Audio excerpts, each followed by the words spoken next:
जय श्री कृष्णा। राधे राधे। आप सभी पर भगवान भोलेनाथ की कृपा सदा सर्वदा बनी रहे। आप सभी को सोमवती अमावस्या की हार्दिक शुभकामनाएं। आज पौष मास की अमावस्या की तिथि है। सनातन धर्म में पौष मास की अमावस्या का विशेष महत्व है। सोमवती अमावस्या का महत्व स्वयं भगवान कृष्ण ने युधिष्ठिर को बताया था। ऐसा माना जाता है कि जो भक्त सोमवती अमावस्या का व्रत रखते हैं उन्हें नैतिक और कुलीन संतान के साथ साथ लंबी उम्र भी प्राप्त होती है। जो लोग इस दिन गंगा जैसी पवित्र नदियों में एक पवित्र डुबकी लगाते हैं वे अपने अतीत और वर्तमान के पापों से छुटकारा पा लेते हैं। अमावस्या के दिन पवित्र नदी में स्नान करना चाहिए। साथ ही इस दिन दान भी अवश्य करना चाहिए। इस दिन पीपल के वृक्ष की उपासना की जाती है। धार्मिक मान्यताओं के अनुसार पीपल के वृक्ष में सभी देवी देवताओं का वास होता है। इसीलिए इस दिन पीपल के पेड़ में जल अर्पित करने से सभी मनोकामनाएं पूरी होती हैं। अमावस्या पर पितरों के लिए व्रत करने की भी परंपरा है। माना जाता है कि इस व्रत से पितर देवता तृप्त होते हैं। पितरों की कृपा से घर परिवार में सुख समृद्धि भी बनी रहती है। जो लोग अपने पितरों के मोक्ष प्राप्ति के लिए कुछ करना चाहते हैं वे इस अमावस्या पर पिंड दान कर सकते हैं। अब आइए श्रवण करते हैं सोमवती अमावस्या की पावन और पवित्र व्रत कथा। पौराणिक कथा के अनुसार एक साहूकार के 7 बेटे और 7 बहुओं के साथ एक बेटी भी थी। साहूकार के घर रोज एक जोगी आता था जिसे साहूकार की बहू भिक्षा दिया करती थी। उस जोगी को जब साहूकार की बेटी भिक्षा देने आती तो वह उससे भिक्षा नहीं लेता था और कहता कि तेरे भाग्य में सुहाग की जगह दुहाग लिखा है। लड़की को उस जोगी की यह बात बहुत बुरी लगती और एक दिन वह अपनी माँ से रोते रोते जोगी की बात बताती है। सारी बात सुनकर माँ कहती है कल जब जोगी आएगा तब मैं सुनूंगी कि वह क्या कहता है और क्यों कहता है। अगले दिन फिर जोगी आता है तो साहूकारनी छिपकर बैठ जाती है और लड़की को भिक्षा देने भेजती है। जोगी उससे भिक्षा नहीं लेता और फिर वही बात दोहराता है कि तेरे भाग्य में सुहाग की बजाय दुहाग लिखा है। लड़की की माँ बाहर निकलकर आती है और जोगी से कहती है कि एक तो हम तुम्हें भिक्षा देते हैं और तू हमें गाली देता है। जोगी कहता है कि मैं गाली नहीं दे रहा हूँ, जो बात सच है वही कह रहा हूँ। इसके भाग्य में जो लिखा है मैं वही सच आपको बता रहा हूँ। सारी बातें सुनने पर लड़की की माँ कहती है कि जब तुझे सारी बात पता है तो इससे बचने का उपाय भी अवश्य ही पता होगा, वह हमें बता दो। जोगी कहता है कि 7 समंदर पार एक धोबन रहती है जिसका नाम सोना धोबन है। वह अमावस्या का व्रत करती है। अगर वह आकर इसे अपने व्रत का फल दे दे तब इसका दुहाग टल सकता है, अन्यथा विवाह के समय सर्प के काटने से इसके पति की मृत्यु हो जाएगी। सारी बात सुनकर उस लड़की की माँ रोने लगी और सोना धोबन की तलाश में निकल गई। चलते चलते रास्ते में तेज धूप पड़ रही थी जिससे बचने के लिए वह एक पीपल के वृक्ष के नीचे बैठ गई। उसी वृक्ष पर एक गरुड़ के बच्चे अपने घोंसले में थे।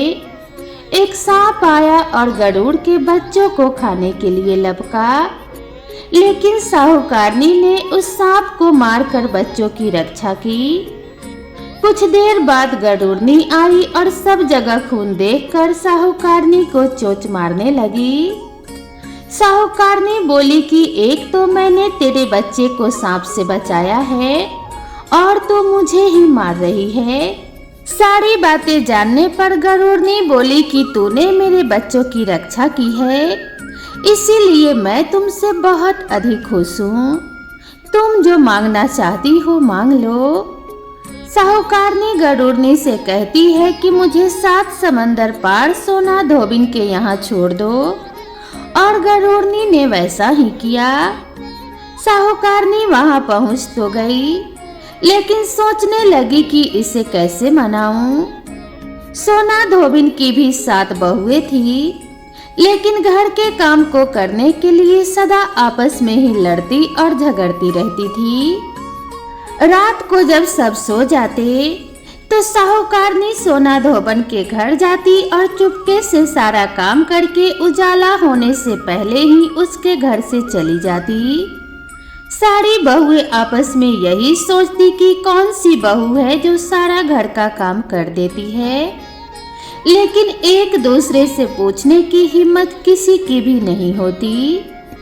एक दिन सोना धोबिन ने भी सोचा कि आजकल बहुएं लड़ती भी नहीं है और काम भी सारा हो जाता है।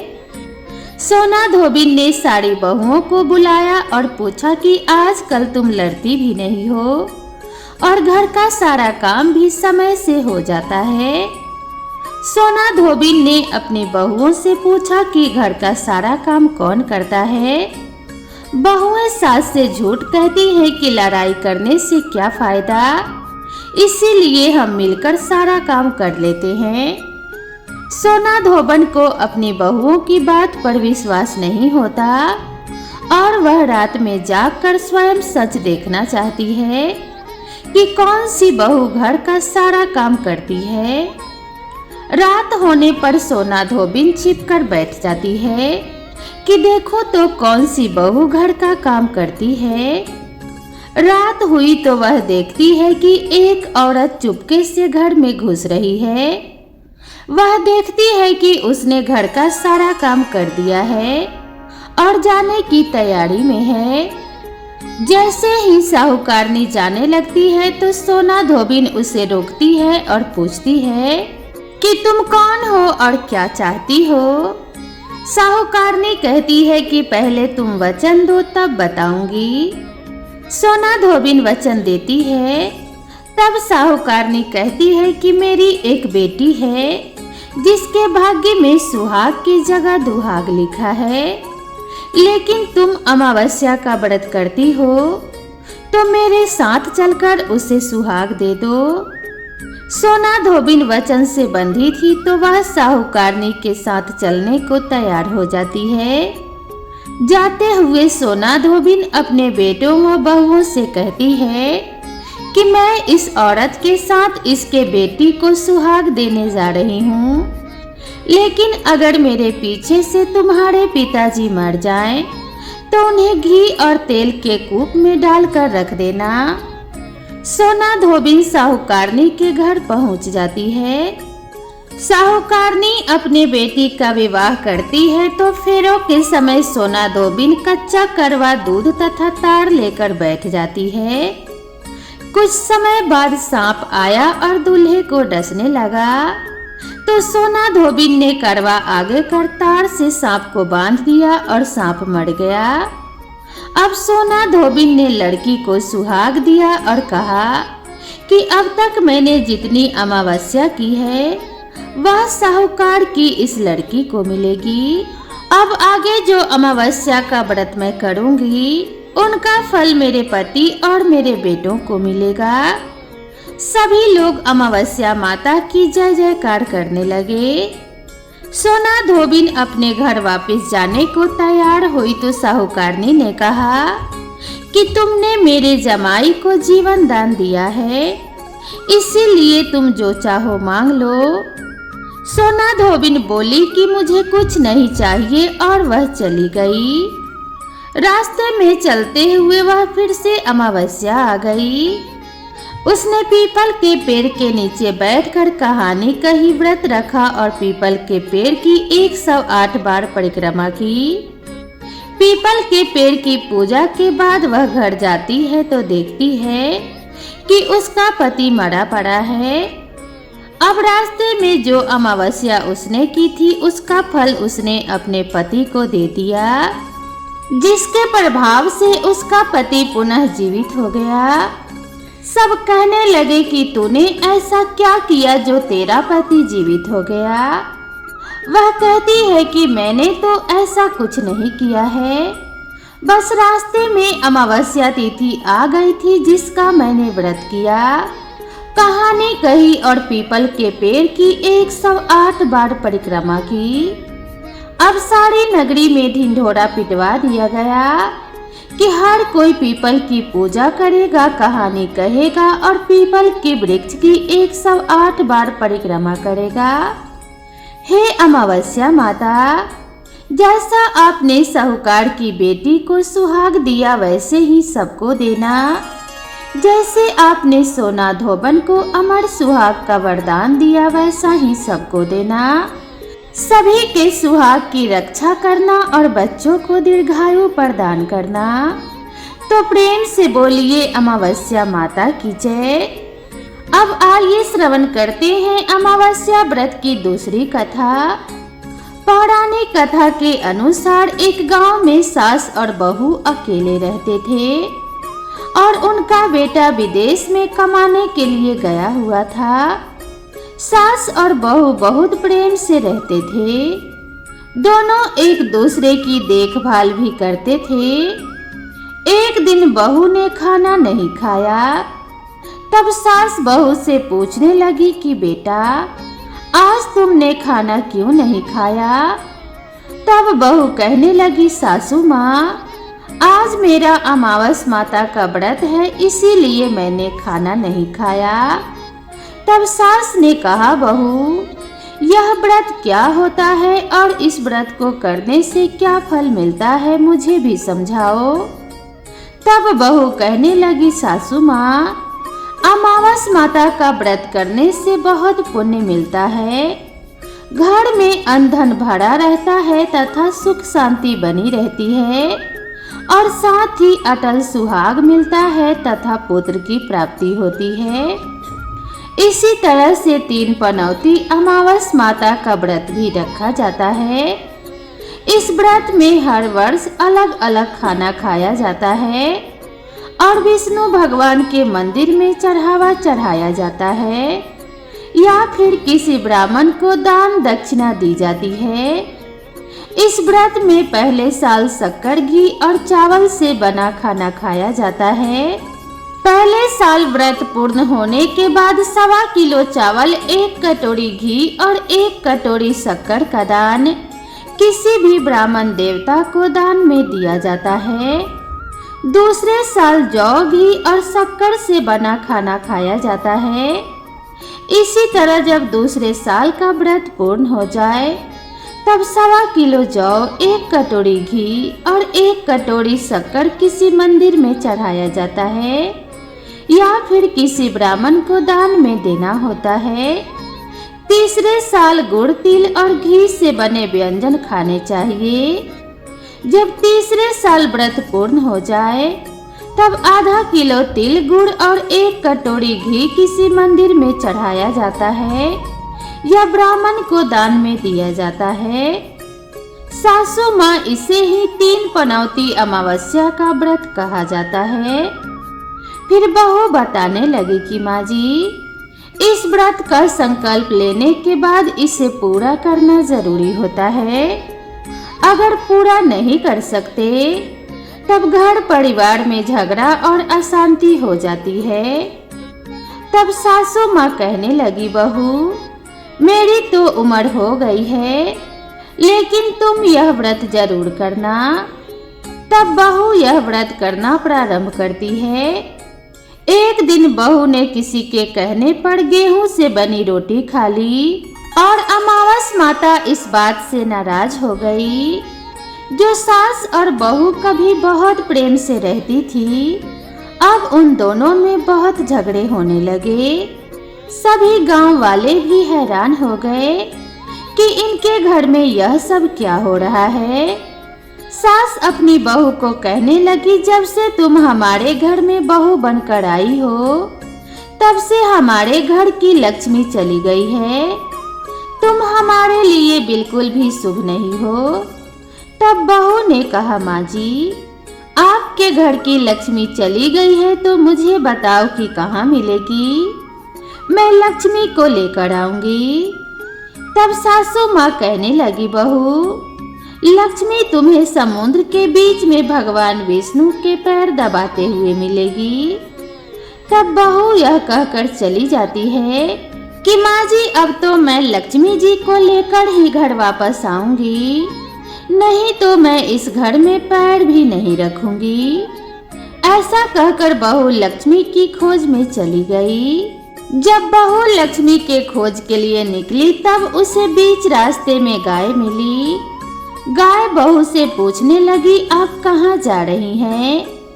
तब बहू कहने लगी, हे गाय माता, मेरी सास कहती है कि मेरे आने से उनके घर में अन्न धन की कमी हो गई है और उनके घर की लक्ष्मी चली गई है, तो मैं लक्ष्मी जी को लाने जा रही हूँ।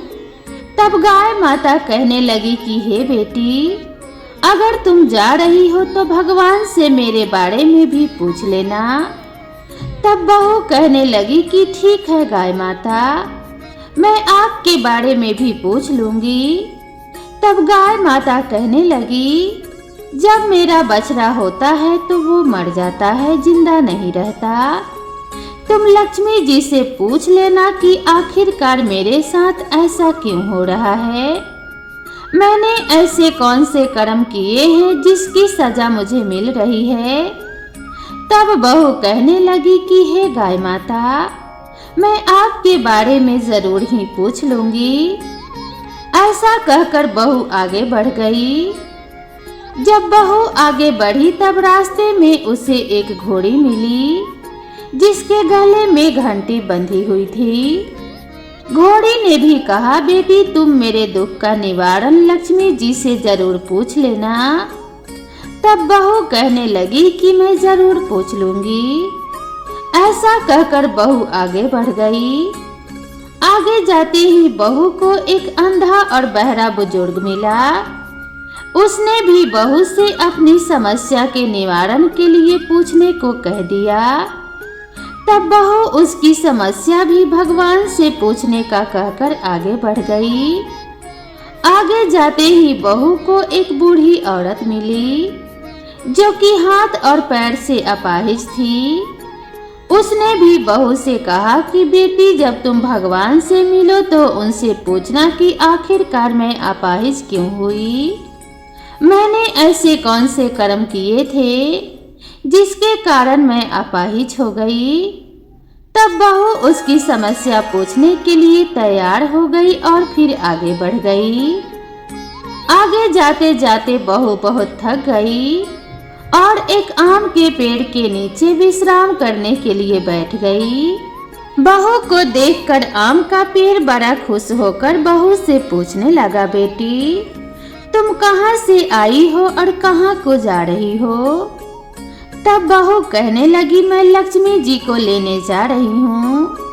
तब पेड़ ने भी अपनी समस्या भगवान से पूछने के लिए कहा, मेरे पेड़ पर लगे हुए आम खट्टे ही क्यों होते हैं? इस बारे में बहू रानी भगवान से जरूर पूछ लेना। तब बहू पेड़ की समस्या लेकर आगे बढ़ गई। थोड़ी दूर जाने पर बहू को एक तलाई मिली। वह भी बहू से कहने लगी, बहू, तुम भगवान से पूछना कि मेरी तलाई का पानी इतना मैला क्यों है, कोई भी यहाँ आकर पानी नहीं पीता। तब बहू कहने लगी कि जरूर पूछ लूंगी। ऐसा कहकर बहू आगे बढ़ गई। बहुत दिन से जंगल में चलते चलते वह थक गई थी। उसे भूख भी बहुत जोरों की लगी थी, लेकिन खाने को कुछ भी नहीं मिला।